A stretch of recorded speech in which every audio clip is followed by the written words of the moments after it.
Hey guys, welcome back. In this video, I'm gonna show you how to add hashtag on Instagram. Let's get started.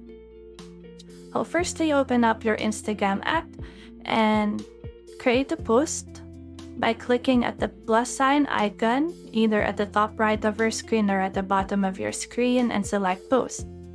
Then choose a picture from your phone's gallery and then click next until you reach the editing screen. Like here, this one. Here you can make various adjustments, including your caption. So to add hashtags, simply tap on the hashtag symbol and start typing. So once you start typing, Instagram will suggest relevant hashtags as you go. So you can either select from the suggestions or continue typing until you find the one that you want.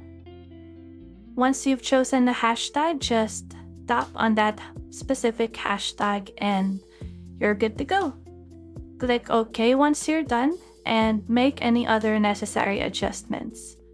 Once you're satisfied with your post settings, share your post on your Instagram profile. And that's it.